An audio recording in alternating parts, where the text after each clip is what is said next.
बिस्मिल्लाहिर्रहमानिर्रहीम। शुरू करता हूँ अल्लाह के पाक नाम से जो बहुत बड़ा मेहरबान नहायत रहने वाला। दोस्तों, बहनों, भाइयों, बुजुर्गों, अस्सलाम वालेकुम। सुल्तान सलाहुद्दीन अय्यूबी की किस्त नंबर 10 में हम आपके सामने पेश कर रहे हैं कि सुल्तान महमूद गजनवी क्रांतियों के खिलाफ क्यों था।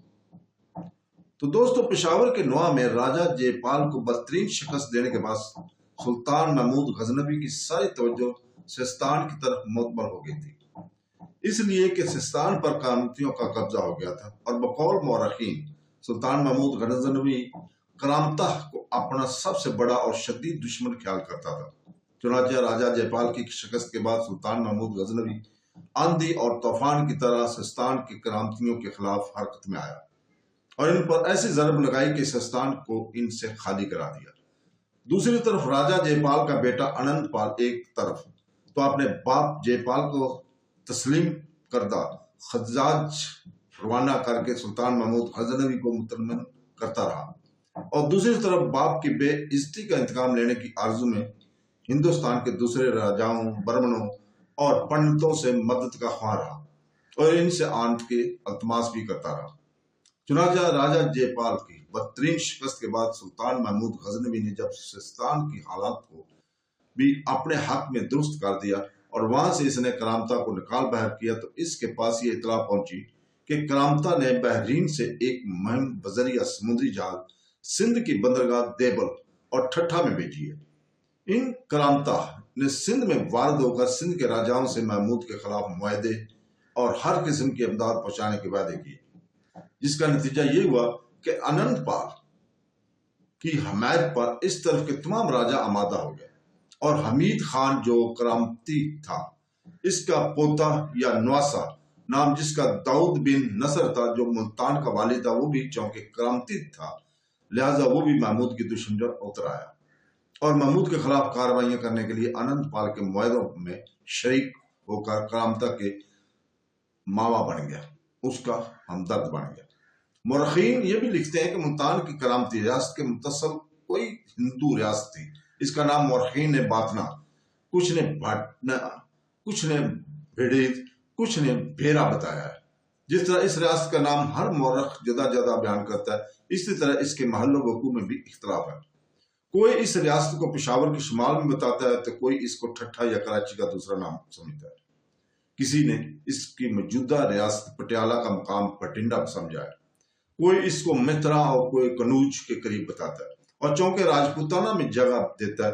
गालबन नाम के इख्तलाफ ने महल्ला वकू में भी इख्तलाफ पैदा कर दिया है, मगर वाकयात की तफसील से कम इस रियासत की हदूद रियासत मुल्तान की हदूद से मिलती थी और गालबन इसका महल्ला वकू मुल्तान से जनूब और मगरब और दरिया सिंध और बलूचिस्तान और रियासत मकरान के दरमियान था।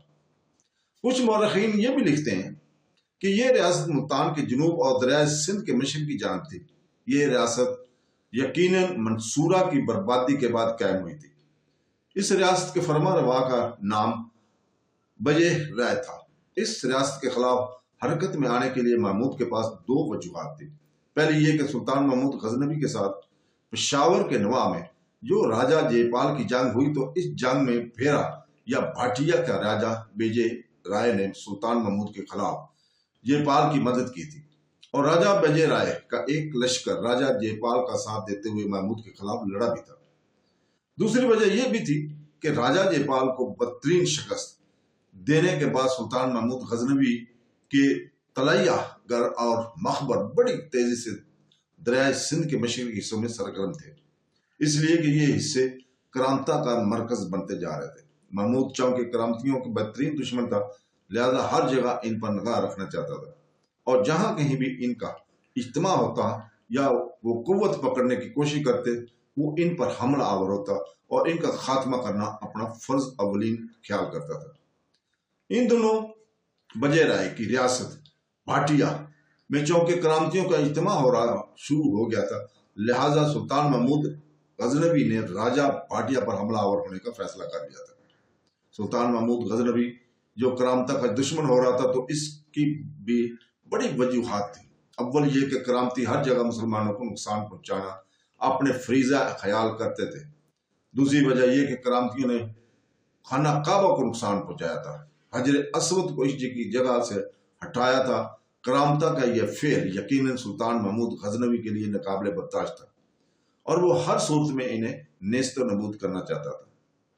दूसरा यह कि करामता ने खलीफा बगदाद के मफादात को भी बुरी तरह नुकसान पहुंचाया था, और चूंकि इन दिनों खिलाफत बगदाद पर वलीमी काबज और हावी थे, लिहाजा करामतियों के साथ साथ सुल्तान महमूद गजनवी वलीमियों का भी दुश्मन हो गया था, और खलीफा बगदाद को जहां वो वलीमियों के चंगल से निजात दिलाना चाहता था, वहां वो खलीफा बगदाद के अलावा आलम इस्लाम को इन करामतियों से भी महफूज करने का इरादा रखता था।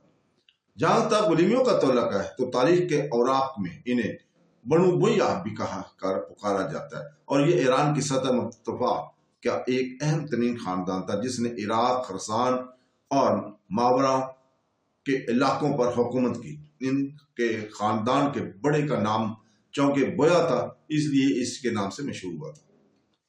इस बोया के 3 बेटे थे, एक का नाम अहमद, दूसरे का नाम अली और तीसरे का नाम अल हसन। ये लोग वलीमियों की आबादी में शामिल थे जिन्होंने नया नया इस्लाम कबूल किया था। यही इब्तिदा में अपने हम वतन मालकान बन काली के पैरों थे। बाद में मरवैज के साथ मिल गए ताकि दोनों बहनों का कब्रिस्तान के जैदी रियासत से मुकाबला करें। लेकिन जब अली कुछ दिन के लिए असफहान का मालिक हुआ और फिर मुस्तकिल पर तौर पर फारस के हुक्मरान हो गया, तो इसने मरवाज से निजात हासिल करने के लिए खलीफा बगदाद से मंजूरी इस शर्त पर ली कि इस सूबे पर इसकी हुकूमत रहेगी। वलीमियों या बनु बुय्या के सबसे बड़े भाई अली ने फारस पर कब्जा जमाए रखा और इसके दूसरे भाई अल हसन ने सारे अल जब्बाल पर कब्जा कर लिया। तीसरे भाई अहमद ने करमान और खुजस्तान को अपना तसल्लुत में काबू लिया। चुनाचे इन मुस्तहकम किलों पर कब्जा कर लेने के बाद ये वलीमी दूसरी जमातों के साथ इक़्तिदार की कशमकश में शरीक हो गए थे। आखिर सन 334 हिजरी यानी 943 ईस्वी में अहमद फाता के सियत से बगदाद में दाखिल होने में कामयाब हो गया और इसने वहां जो निजाम हुकूमत कायम किया वो 447 हिजरी तक कायम रहा। इन तीनों वलीमी भाइयों ने बाद में अपने लिए अलकाब हासिल किए। इनमें अहमद ने मज़्ज़ुद्दीन, अली ने अमादुल्ला और अल हसन ने रुकनुद्दौला का लक़ब अख्तियार किया। इनकी वफात पा जाने पर असदुल्ला को जो रुकनुद्दौला का बेटा था इस खानदान का सरदार तस्लीम कर लिया गया था। असदुल्ला ने खानदान बुय्या में मुकम्मल इत्तेफाक और इत्तेहाद कायम किया। इराक की ममलकत ने जो इन वलीमियों के तहत थी, अब्बासी खलीफा की इस आखिरी मुस्तहकम पनागाह में हुकूमत का वही तर्ज जारी रहने दिया जो दीगर मकामात पर मकबूलियत हासिल कर चुका था। इराक की वलायत को एक खास अहमियत भी हासिल थी और वो ये कि बगदाद खिलाफत का मरकज था। वलीमियों या बनु बुय्या ने इस पर कब्जा करके इंतजाम हुकूमत में कोई खास तब्दीली ना की थी, क्योंकि इस मसलक से वो तल्लुक रखते थे। वो मसलक चूंकि अक़लियत में था और इन्हें मालूम था कि अक़लियत में होने की वजह से अगर बगदाद से उन्होंने खिलाफत ख़त्म करने की कोशिश की तो इनके मुखालिफ मसलक वाले इन पर चढ़ दौड़ेंगे। चुनाचे इसके लिए बेहतरी यही थी कि इसे अपने इक़्तिदार में रखा जाए और दूसरे मसलक वालों से दुश्मनी ना ली जाए जो अक्सरियत में थे। वलीमियों ने हमेशा अपना तर्ज अमल ऐसा ही रखा जैसा वो दूसरे मसलक वालों से सच्चे दिल से मोहब्बत करते हैं। तमाम उन्होंने अपने मसलक वालों के लिए बड़ा काम किया। अपने मसलक में उन्होंने नई नई रस्मात और बिदअतें जारी की और इन रस्मात की मजहबी फरीजा करार दिया। अपने मसलक के मदरसे बढ़ाए और अलहदा अबादत की जाने लगी और अबादत के अंदर भी उन्होंने अपने मसलक के मुताबिक तब्दीलियां पैदा कर दी। मौरखीन लिखते हैं कि अगरचे बनु बुय्या की हुकूमत इब्तिदा ही से कवी और मजबूत नजर आती थी, लेकिन इस बात से इनकार नहीं किया जा सकता था कि इनमें बाज़ कमजोरियां ऐसी भी थी जो आखिर इस खानदान के ज़वाल का बायस बने। इन कमजोरियों में से कुछ अंदरूनी पैदावार थी और कुछ बैरूनी, जिनमें से एक तो समुद्री तजारत का इज़राब अंगेज इनकलाब था, क्योंकि सन 1000 के करीब बहरा हिंद की तरफ मगरब की साथ तजारत की जाती थी। इसका रास्ता खलीज फारस के रास्ते से नहीं रहा बल्कि इसका रुख बहरा कुल्ज़ुम की तरफ बदल गया। इसके अलावा अफ्रीका में फातमियों का इक़्तिसादी गलबा और इन सब कमजोरी से बढ़कर वो خانگی اور خلقی کمزوری تھی جو ان کے علاوہ اس زمانے کے مشرق کے قریب بہت سی حکومتوں میں مشترک تھی۔ زوال کا ایک اور سبب یہ بھی تھا کہ ولیمیوں کی قوتیں منتشر تھیں۔ ابتدائی سے ان کے 3 گروہ الگ الگ ریاستوں میں حکمران تھے اور یہی وجہ تھی کہ ان کی حکومت متحد نہ تھی، کیونکہ ان ولیمیوں نے خلیفہ بغداد کو ایک طرف سے بری طرح اپنے چنگل میں لے رکھا تھا اور اپنی من مانی کرتے تھے۔ لہذا ان ولیمیوں کے چنگل سے سلطان محمود غزنوی خلیفہ بغداد کو رہا کرنا چاہتے تھے۔ انہوں نے سلطان محمود غزنوی عباسی خلیفہ بغداد کو اپنا روحانی پیشوا خیال کرتا تھا، اسی بنا پر وہ خلیفہ بغداد پر ولیمیوں کے تسلط کے خلاف تھے۔ لیکن سلطان محمود غزنوی کو ایسا کرنے کا موقع اس لیے نہ ملا کہ ایک تو وہ کرامتہ کے ساتھ بری طرح مصروف رہا، دوسرے جے پال نے لڑائیوں کی ابتدا کر دی اور راجہ جے پال کے بعد جب انت پال نے ہندوستان کے مختلف راجاؤں کے مدد کے لیے پکارا کہ سلطان محمود غزنوی کا مقابلہ کیا جائے، تب سلطان نے یہ فیصلہ کر لیا تھا کہ جب تک وہ ہندوستان کے راجاؤں کو اپنے سامنے زیر نہیں کر لیتا، اس وقت تک اس کی غزنی کی سلطنت محفوظ نہیں رہتی۔ چنانچہ جب لاہور کے راجہ انت پال نے ہندوستان کے سارے راجاؤں کو سلطان محمود غزنوی کے خلاف مدد کے لیے پکار لیا، تب سلطان محمود غزنوی نے عہد کر لیا تھا کہ وہ باری باری ہندوستان کے ان راجاؤں سے خوب نپٹے گا۔ جہاں تک کرامتہ کا تعلق تھا تو ان کا جد امجد ایک شخص کرامتہ ہمدان تھا۔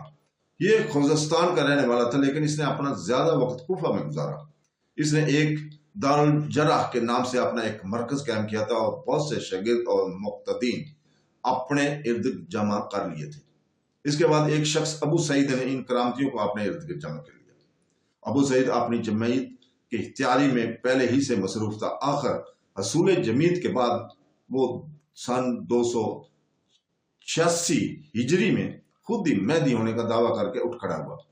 اپنے قریب و جوار کے دیہات اور قصبات کو تاراج کیا، پھر بصرہ کو فتح کرنے کے عزم سے روانہ ہوا۔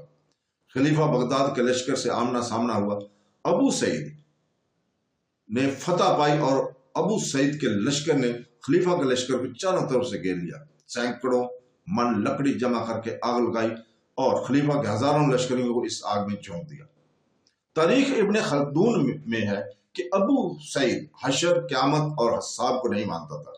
یہ شخص انتہائی درجہ کا سفاق تھا۔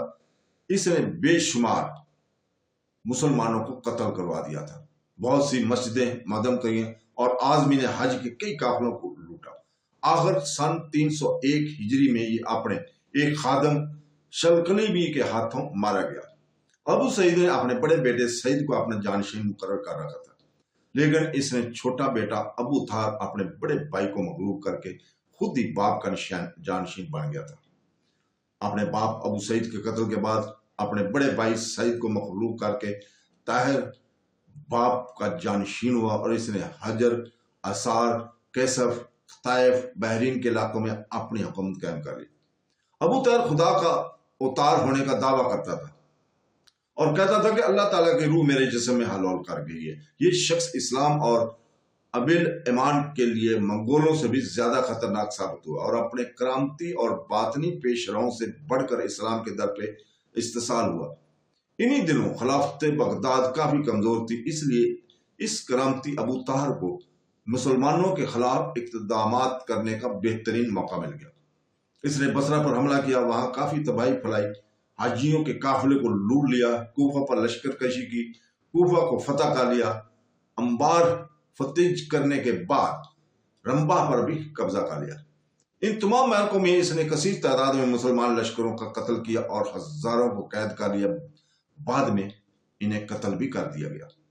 ابو طاہر نے ہر شہر حجر کو دارالحکومت بنانے کے بعد وہاں اپنے مسلک کی ایک عالی شان مسجد تعمیر کرائی۔ اس مسجد نے دارالجرح کے نام سے موسوم کیا۔ اب اس پر یہ خط سوار ہوا کہ لوگ خانہ کعبہ کے حج اور طواف کو چھوڑ کر دارالحجرہ کا رخ کریں۔ اس نے اسی مقصد کے لیے حجر اسود کو خانہ کعبہ سے دارالحجرہ میں نصب کرنے کی ترکیب سوچی۔ سن 319 ہجری میں حج کے موقع پر مکہ مکرمہ پہنچا۔ چنانچہ ابو طاہر گھوڑے پر سوار ہو کر برہنہ کے لیے مسجد حرام میں داخل ہوا۔ مسجد حرام میں بیٹھ کر شراب پی طواف میں مصروف حاجیوں کو قتل کیا اور ان کا مال اسباب لوٹ لیا۔ مکہ شہر پر بھی کرامتیوں نے کافی قتل و غارت کی۔ حرم شریف میں 1700 محرم شہید ہوئے۔ چاہ زمزم اور مکہ شہر کے کئی دوسرے کنویں انسانوں کی لاشوں سے پٹ گئے۔ ابو طاہر نے کعبہ کا دروازہ اکھاڑ دیا۔ اس کے بعد اس نے بلند آواز میں نعرے لگانے شروع کر دیے اور کہا کہ میں ہی اللہ ہوں اور اللہ میں ہی ہو سکتا ہوں۔ میں نے مخلوق کو پیدا کیا اور میں نے ان کی موت کے گھاٹ اتار دیا۔ چنانچہ حجر اسود کو لا کر اس نے اپنے دارالحجرہ کے جامع مسجد کے مغربی جانب آویزاں کر دیا تھا۔ حجر اسود تقریباً 22 سال تک ابو طاہر کے قبضے میں رہا اور تقریباً 10 سال تک خانہ کعبہ کا حج امن کے منقوط ہونے کی وجہ سے موقف رہا اور اسی ابو طاہر کی اجازت سے ہر حاجی سے 5 دینار کی وصولی کی شرط پر دوبارہ حج شروع ہوا۔ اگر اپنے ان برے اعمال کی وجہ سے یہی ابو طاہر چیچی کی مرض میں مبتلا ہو کر انتہائی المناک اور بری حالت میں مرا۔ اس زمانے میں بد امنی بہت تھی اور کئی لوگ مہدی ہونے کا دعوے دار ہو کر اٹھ کھڑے ہوئے تھے اور لوگوں کو گمراہ کرتے رہے۔ ان مدعی حضرات میں زکریا اور یحییٰ کرامتی بھی شامل تھے۔ بہرحال اس طاہر کے بعد کرامتی کا ایک سلسلہ شروع ہوا اور انہوں نے مذہب کے اندر ایسے اصول اور رسومات جاری کر دی جس سے انہوں نے اسلام کا حلیہ تک بگاڑ کر رکھ دیا تھا۔ اسی بنا پر سلطان محمود غزنوی ان کا بدترین دشمن تھا اور کہیں بھی انہیں دیکھنا پسند نہیں کرتا تھا، چونکہ ان دنوں کرامتی گروہ در گروہ ہندوستان کا رخ کر رہے تھے۔ اس لیے ملتان میں کرامتیوں نے اپنی ایک حکومت قائم کر لی تھی اور اس حکومت کو وہ مضبوط اور مستحکم کرنا چاہتے تھے اور اس کے استحکام کے لیے انہوں نے ہندوستان کے مختلف راجاؤں سے روابط بھی قائم کر لیے رکھے تھے تاکہ اگر مسلمان ان کے خلاف حرکت میں آئیں تو مقامی راجاؤں کے ساتھ مل کر ان کا مقابلہ کیا جائے۔ اس طرح وقتی طور پر سلطان محمود غزنوی بغداد پر قابض اور تسلط رکھنے والے بنو امیہ کو بھول کر ہندوستان میں کرامتیوں کے در پہ ہو گیا تھا اور چونکہ ہندوستان کے راجا کرامتیوں کی پشت پناہ بڑھ رہے تھے، لہذا سلطان محمود غزنوی نے ان راجاؤں کو بھی ریگ دینے کا ارادہ کر لیا تھا۔ تو دوستو اس کے ساتھ ہی آج ہم اجازت چاہتے ہیں۔ کل تک کے لیے کل انشاءاللہ تعالی ہم آپ کو سامنے قسط نمبر 11 بیان کریں گے۔ تو دوستو اللہ حافظ۔